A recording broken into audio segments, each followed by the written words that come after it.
Hello students, मैं हूं रौनक और आप देख रहे हैं आरपी साइंस एकेडमी। स्टूडेंट्स, हमने पिछले वीडियो में डिस्कस किया था आपके डाइजेस्टिव सिस्टम को। इस वीडियो में हम लोग डिस्कस करेंगे आपके लाइफ प्रोसेस के थर्ड टॉपिक को, जिसका नाम है रेस्पिरेशन फ्रेंड्स। अब क्योंकि हमने डाइजेशन पढ़ लिया है तो हम रेस्पिरेशन को आराम से पढ़ सकते हैं, क्योंकि फ्रेंड्स इस टॉपिक में जितने भी लेक्चर्स हैं सब एक दूसरे से इंटरलिंक्ड हैं। आपको प्रीवियस लेक्चर्स देखने पड़ेंगे इससे पहले, ताकि आपको आगे के लेक्चर्स अच्छे तरीके से समझ में आए। ठीक है फ्रेंड्स, तो चलिए आज इस वीडियो को हम लोग स्टार्ट करते हैं।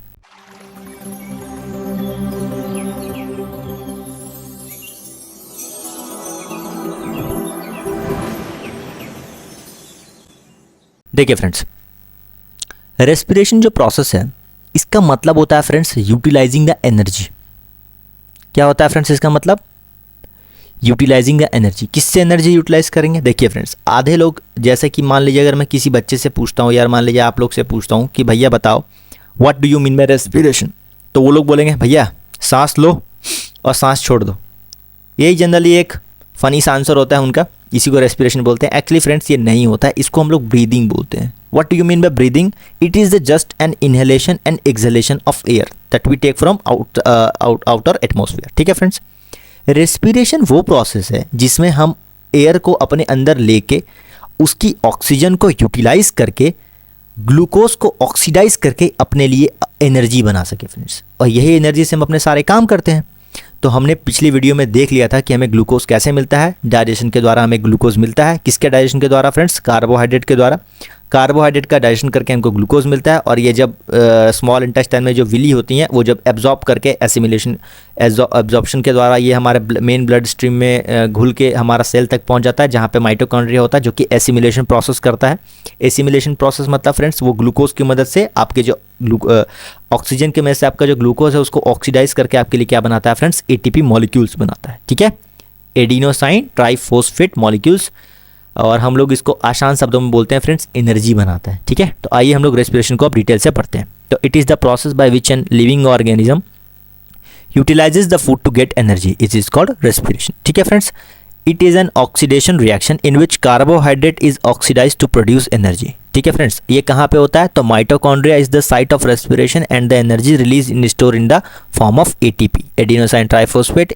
ATP is stored in mitochondria and is released as per need. तो जैसे जैसे हमें काम की ज़रूरत पड़ती है एटीपी रिलीज होता रहता है और हम अपने एनर्जी मिलते रहता है। ठीक है फ्रेंड्स, क्योंकि ये रेस्पिरेशन जो है फ्रेंड्स सेल के अंदर होता है, इसलिए इसको क्या बोलते हैं? आपका सेल्यूलर रेस्पिरेशन भी बोलते हैं। ठीक है,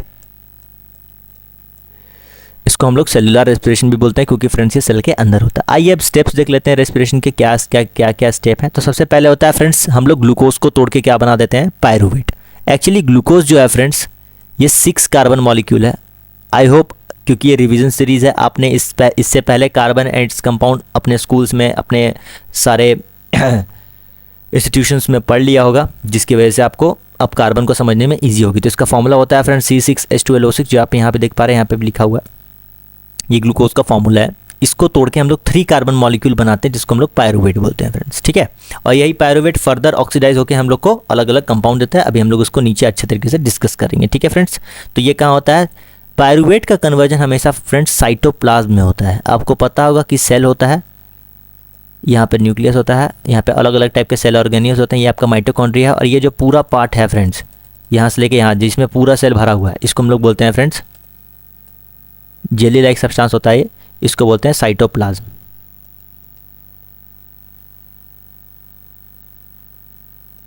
क्या बोलते हैं? साइटोप्लाज्म बोलते हैं। ठीक है ना, इसी के अंदर हमारा ये जो ग्लूकोज है जिस जाते के साथ टूट के 3 कार्बन मॉलिक्यूल बन जाता है, जिसको बोलते हैं पायरूवेट, 3 कार्बन मॉलिक्यूल। ठीक है फ्रेंड्स, अच्छा अब क्या होता है फ्रेंड्स? इसको हम लोग जनरली आम भाषा में पायरूवेट भी बोलते हैं और पायरूविक एसिड भी बोलते हैं। ठीक है, दोनों एक ही चीज़ है, इसमें कोई तरह की दिक्कत लेने वाली बात नहीं है। ठीक है, अब आगे बढ़ते हैं।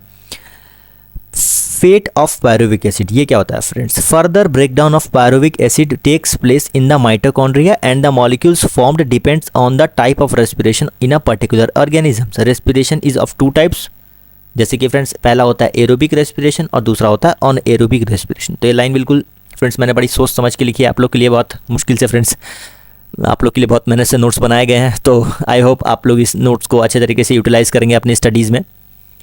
और देखिए फ्रेंड्स, जनरली रेस्पिरेशन के दो टाइप होते हैं, पहला होता है एरोबिक रेस्पिरेशन, दूसरा होता है एनाएरोबिक रेस्पिरेशन। एरोबिक रेस्पिरेशन में हम लोग ऑक्सीजन का अच्छे तरीके से यूज़ करते हैं और अनएरोबिक में ऑक्सीजन का यूज़ नहीं करते हैं। ठीक है फ्रेंड्स, तो अभी हम लोग इसके बारे में अच्छे तरीके से और डिस्कस करेंगे। तो देखिए रेस्पिरेशन क्या इन्वॉल्व करता है, गैसियस एक्सचेंज, मतलब हम लोग क्या करते हैं, इनटेक ऑफ ऑक्सीजन लेते हैं और जो वेस्ट जनरेट होता है कार्बन डाइऑक्साइड उसको बाहर छोड़ देते हैं।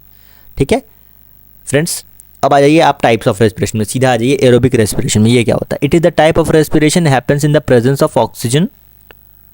ठीक है, pyruvic acid is converted into carbon dioxide, energy is released and water molecules is also formed at the end of this process। तो देखिए ये पायरुवेट है, माइटोकॉन्ड्रिया में जाएगा ऑक्सीजन का प्रेजेंस में, तो किस में बदल जाएगा friends, CO2 plus water plus energy. आपने ये वाला इक्वेशन भी NCERT बुक में ज़रूर देखा होगा।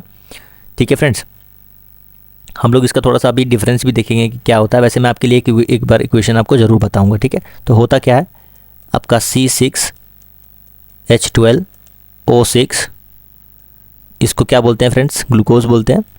ये ऑक्सीजन के प्रेजेंस में जब बर्न होता है और यहाँ पे चालू हो जाता है फ्रेंड्स रेस्पिरेशन। ठीक है ना, इसके बाद क्या होता है, आपकी 3-4 चीज़ें बनती है फ्रेंड्स। पहला होता है आपका ATP, ये बनता है, ये बना। उसके बाद फ्रेंड्स आपका एंड प्रोडक्ट में मिलता है आपका H2 और आपका मिलता है CO2। यही तो है फ्रेंड्स सब फसाद की जड़, environmental pollution, global warming, green house effect, सब इसी के लिए सब इसी के लिए रिस्पॉन्सिबल है। ठीक है, तो हमें एंड प्रोडक्ट में CO2 मिलता है, लेकिन ये फ्रेंड्स प्लांट्स के लिए बड़ा ज़रूरी है क्योंकि उनके लाइफ के लिए CO2 बहुत ज़्यादा ज़रूरी है। तो ये आपकी रेस्पिरेशन की इक्वेशन है। आई होप आपको समझ में आई होगी। बहुत बार आपने फ्रेंड्स इसका रिवीजन कर लिया होगा, जस्ट अ क्विक रिवीजन के लिए मैंने ये इक्वेशन यहाँ पर लिख दी है। अब आ जाइए फ्रेंड्स अनएरोबिक रेस्पिरेशन में। मैंने यहाँ पे इन दोनों के बहुत अच्छे तरीके से डिफरेंस भी आपको लिख के दिए हुए हैं, जैसे कि it takes place in the presence of oxygen, it takes place in the absence of oxygen, it occurs in mitochondria, it occurs in cytoplasm, end products are CO2 and H2O, end products are alcohol and lactic acid। Alcohol और lactic acid अलग अलग जगह पे अलग अलग condition में form होते हैं, अभी हम उसके बारे में पढ़ेंगे। More amount of energy is release, aerobic में ज़्यादा अमाउंट ऑफ एनर्जी रिलीज होती है फ्रेंड्स, और अनएरोबिक में थोड़ी कम होती है। ठीक है, हम लोग इसको डिटेल में पढ़ेंगे। This is the type of respiration happens in the absence of oxygen. Pyruvic acid is either converted into ethyl alcohol और lactic acid. Ethyl alcohol is usually formed in the case of anaerobic respiration in microbes like yeast or bacteria. Lactic acid is formed in some microbes as well as some muscle cells। ठीक है friends, तो देखिए anaerobic respiration generally friends होता है आपका east paramecium microbes में होता है। ठीक है, ईस्ट इसमें क्या होता है, और ये जनरली साइटोप्लाज्म में होती है क्योंकि उनके पास वेल डेवलप्ड माइटोकॉन्ड्रिया वगैरह ये सारा चीज़ नहीं है, क्योंकि वो लोग एक माइक्रो ऑर्गेनिजम्स हैं। ठीक है ना, तो इसमें क्या होता है फ्रेंड्स, जो तो पायरुवेट है 3 कार्बन मॉलिक्यूल, पहले ग्लूकोज था, फिर वो टूट के क्या आ गया फ्रेंड्स, पायरुवेट आ गया। और ईस्ट में क्योंकि ऑक्सीजन का कमी होता है, वो ईस्ट ऑक्सीजन से अपना रेस्पिरेशन नहीं करता है, तो उस कंडीशन में जो पायरुवेट है ये डायरेक्ट एनर्जी कार्बन डाइऑक्साइड में ना बदल के आपको बदल जाता है इथाइल अल्कोहल में। मतलब इसका नाम बताइए फ्रेंड्स क्या है, कार्बन एंड कंपाउंड के चैप्टर से, इथानॉल है ना, इथानॉल में बदल जाता है C2H5OH। ठीक है, और CO2 और एनर्जी में बदल जाता है। और यही पायरुवेट हम जब रनिंग करते हैं या कोई विगरस एक्सरसाइज करते हैं या कोई विगरस एक्टिविटीज़ करते हैं, तो उनमें फिर कुछ देर बाद हमारे मसल्स में बहुत पेन होना स्टार्ट हो जाता है। हमारे लेग मसल्स थक जाती हैं, हमारे मस्कुलर्स थक जाते हैं। ये इसलिए थक जाते हैं और इनमें क्रैम्प्स, पेन और बर्निंग सेंसेशन होती है, because due to the formation of lactic acid. What is lactic acid?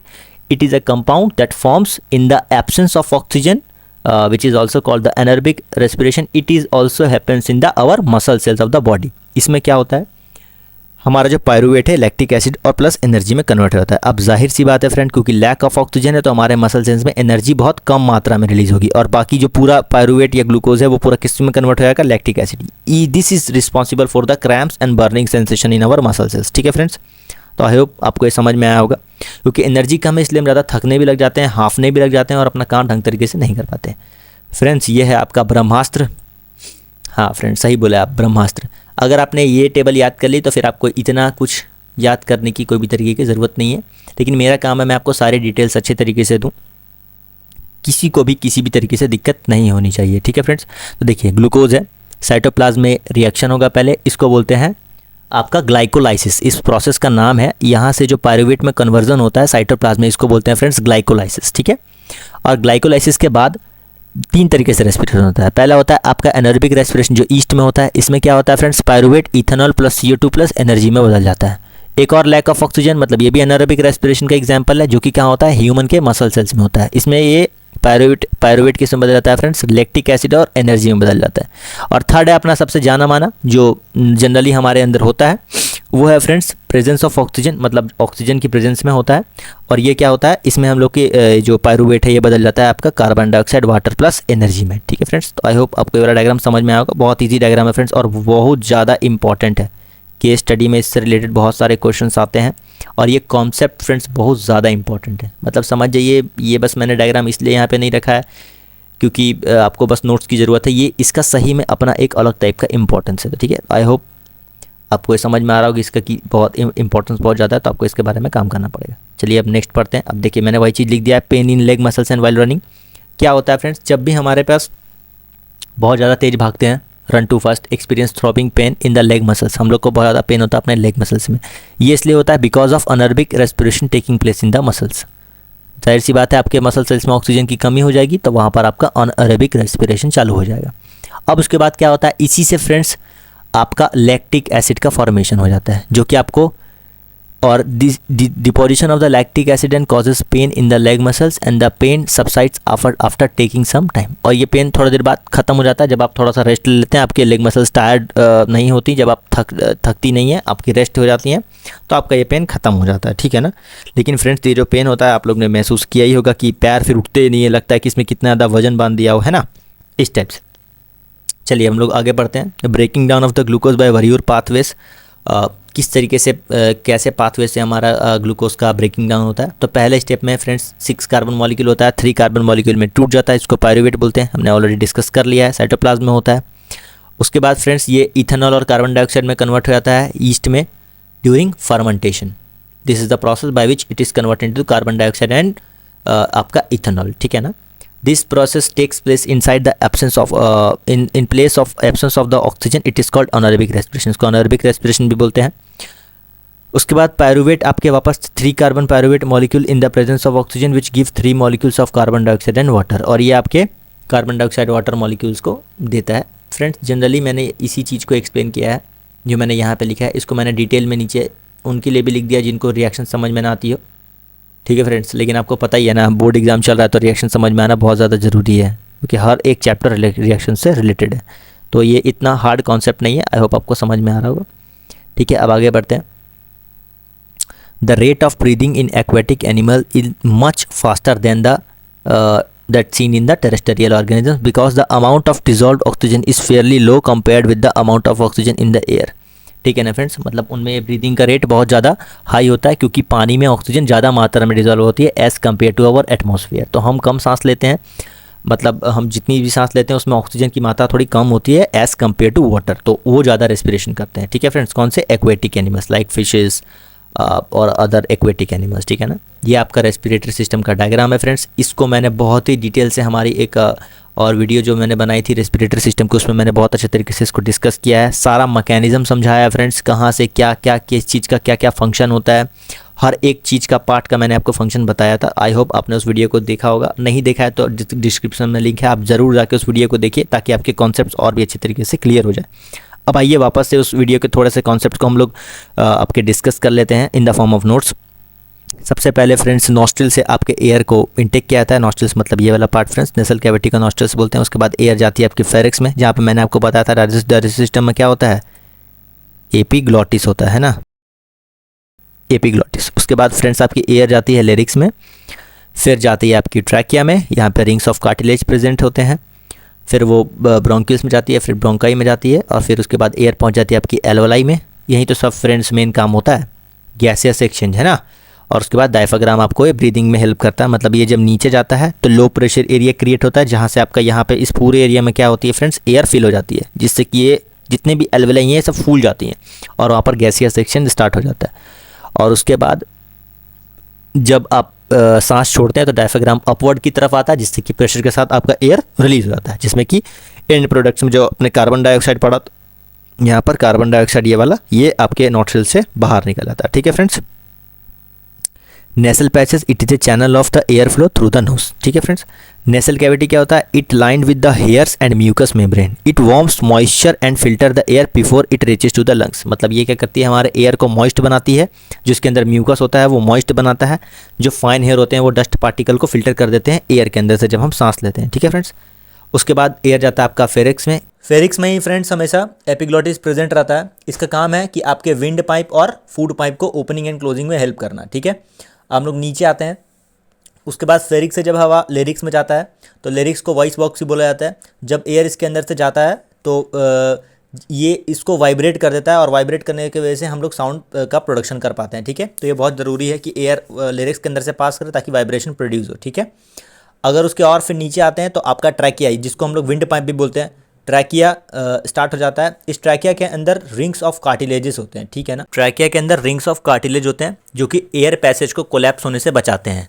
Suppose एक एग्जांपल लीजिए, ठंड के मौसम में अगर आपने जिस पाइप से हम लोग प्लांट को वाटरिंग करते हैं उस पाइप को अगर आपने देखा हो तो वो जगह जगह से सिकुड़ जाता है, अलग अलग जगह से ट्विस्ट हो जाता है। फिर हमें उस पाइप का उस जहाँ पे वो ट्विस्ट हुआ उसको खोलना पड़ता है ताकि वाटर का फ्लो वापस से हो सके, जिसकी वजह से हम लोग प्लांट्स को वाटरिंग कर सकें।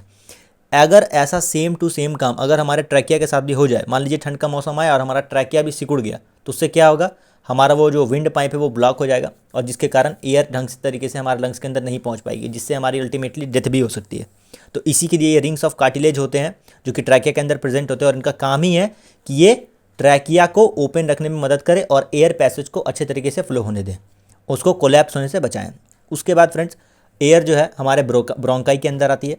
ब्रोंकाई मेन पैसवे होता है हमारे लंग्स के अंदर जाने का। इसके अंदर भी रिंग्स ऑफ कार्टिलेज होता है जो कि वापस से इस विंड पाइप को कोलैप्स होने से बचाता है। अल्टीमेटली ब्रोंकाई जो है वो टूट जाता है लंग्स के अंदर जाने पे ब्रोंक्यूल्स में, और यही ब्रोंक्यूल्स आपके एल्वेली से कनेक्टेड होता है और यही एल्वेली आपका मेन गैसियस एक्सचेंज में हेल्प करता है। Alveoli is richly supplied by the blood capillaries, और यहाँ पर क्या होता है कि अगर आप जब सांस लेंगे तो वहाँ से ऑक्सीजन आपके मेन ब्लड स्ट्रीम में डिजॉल्व हो जाता है by the means of alveoli, कि वो लार्ज सरफेस एरिया प्रोवाइड करता है जहाँ पे गैसियस एक्सचेंज आराम से हो सकता है। उसके बाद वापस से पूरा बॉडी में ब्लड का सर्कुलेशन होता है सर्कुलेटरी सिस्टम के द्वारा, और वहाँ से जब ब्लड का सर्कुलेशन आता है और जब सेल के अंदर ब्लड पहुँचता है वहाँ पे ऑक्सीजन, फिर वहाँ पे रेस्पिरेशन प्रोसेस चालू होता है। रेस्पिरेशन के बाद जो वेस्ट प्रोडक्ट निकलता है कार्बन डाइऑक्साइड, वो भी फिर वापस से ब्लड लेके आता है आपके एल्वेली के पास, क्योंकि वो रिचली सप्लाइड होता है कैपिलरीज के साथ। और जैसे ही वो कार्बन डाइऑक्साइड रिच ब्लड आता है कि एल्वेली के पास, तो वहाँ से कार्बन डाइऑक्साइड डिफ्यूज़ हो जाता है एल्वेली के अंदर,